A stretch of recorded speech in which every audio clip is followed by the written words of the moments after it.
PBA season 48 is upon us, so we've got a special episode tonight to take a look at the top names in the next generation of hoopers set to enter the league. Now, to help us out, we've got Coach Mark Molina and Coach Nash, Racela, who will be putting on their GM hats for something new and exciting on the game. Coaches, welcome to the game.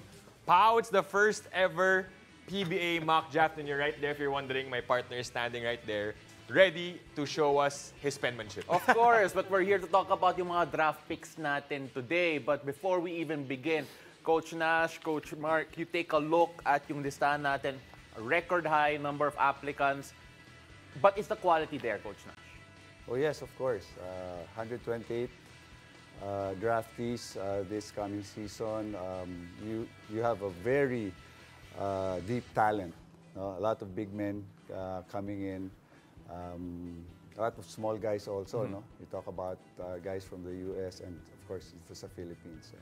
Athletic for sure. And Coach Mark, you've conceded the first pick for today in particular. Pero yung gagawin natin today is not necessarily a draft in the sense that this is how we expect the draft to go, pero magiging big board to in terms of this PBA mock draft bit. Pag ganito ba, Coach Mark, that you have this stacked draft class, is it easier or harder to pick dahil ang dami mong pagpipilian na talent?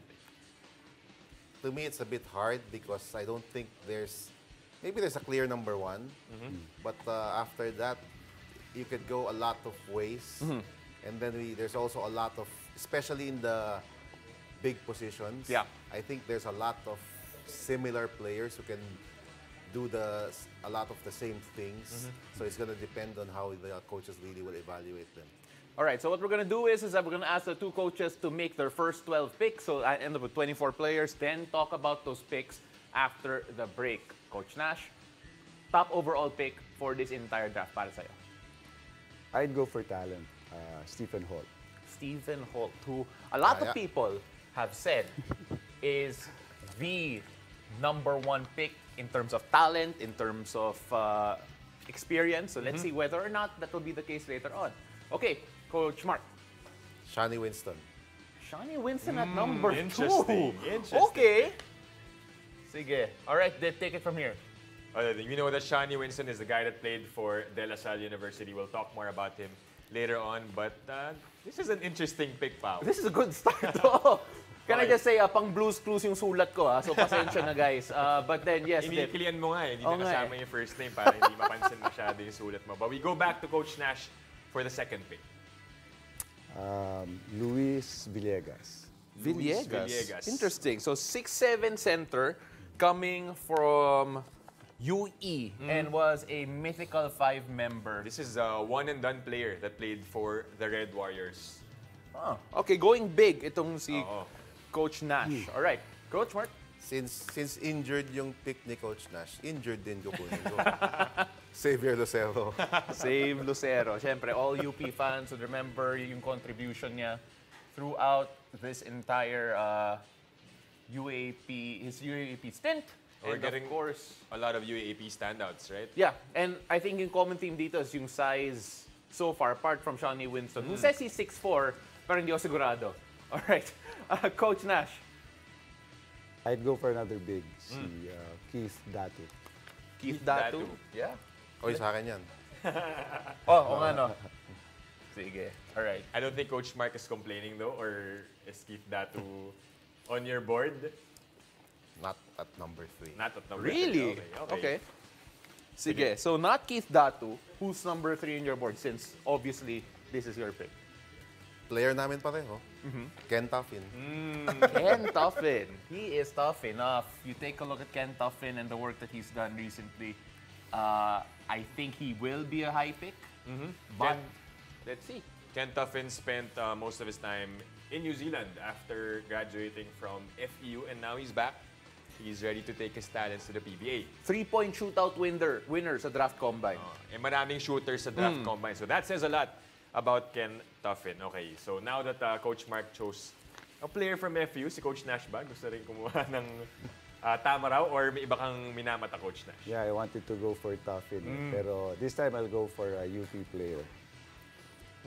Xavier Lucero. Andiyan na. Andiyan si Lucero. Oh, Lucero was taken at Focus na, second. unahan mo pala ako eh. Okay, I'd go for another UP player. Okay. Rivero. Richie Rivero. Richie. Sakto pala na nakamaroon ako tonight, Pao eh. And this team was natin coordinated in terms of outfits for today. All right, so let's try to move on a bit quicker here, Coach Mark. Very few point guards in this draft.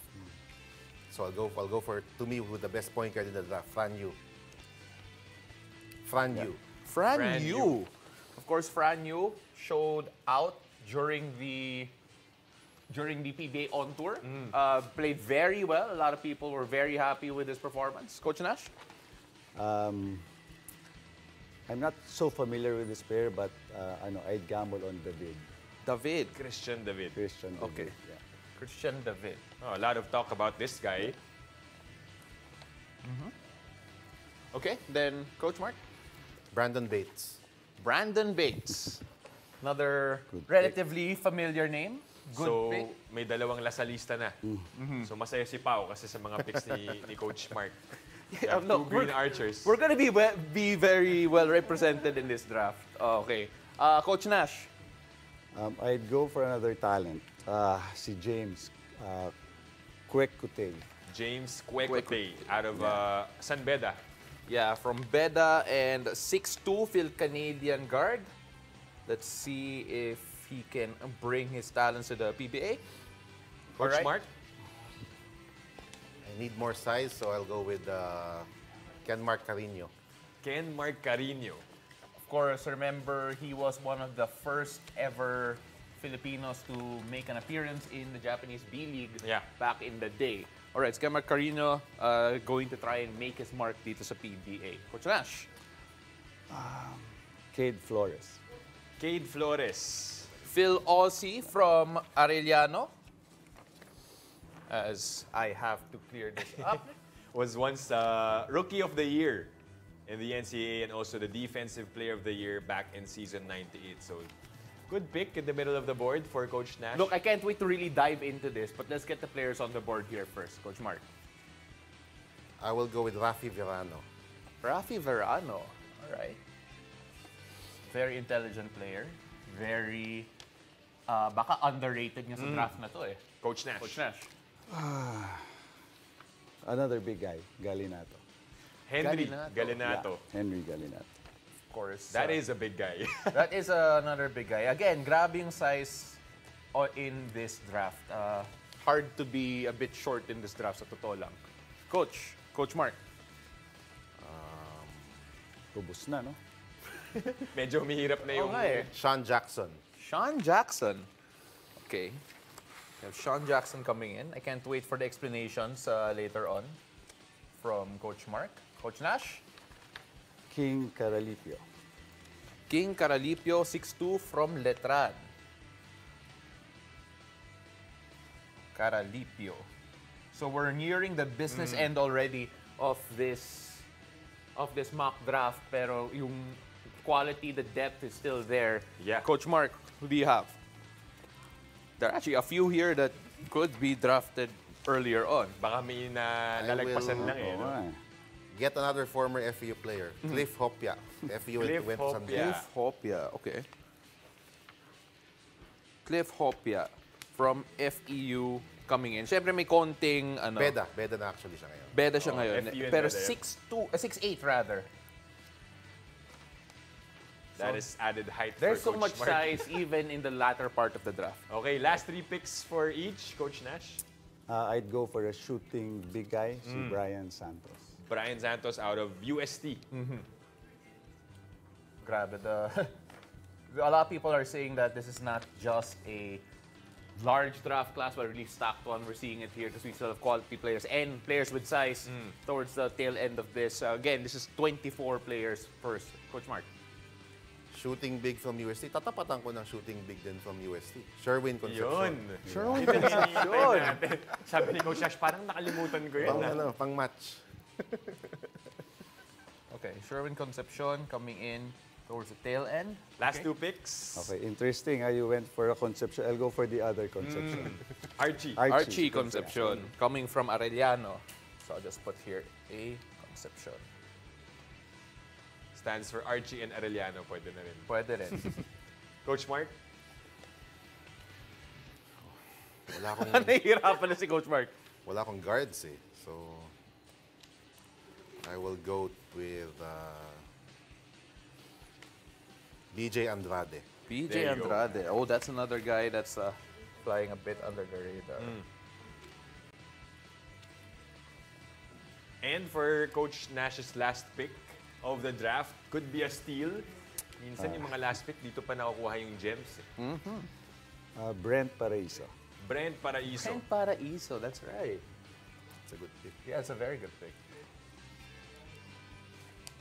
And there are still a few players here who actually did shine sa PBA 3x3 who would be thinking like, oh, you may have forgotten about me. Or Coach, last pick of this, Coach Mark, last pick of this entire mock draft. I will go with Jimenez. Kit Jimenez. Jimenez. Jimenez. Yan ang point guard. Yan ang sikat na sikat ngayon. Ang dami ng followers ng team ni Coach Mark right away. So All right. Jimenez, the last pick of this 24-man mock draft that we're going to have. And of course, we're going to dive deeper into this one.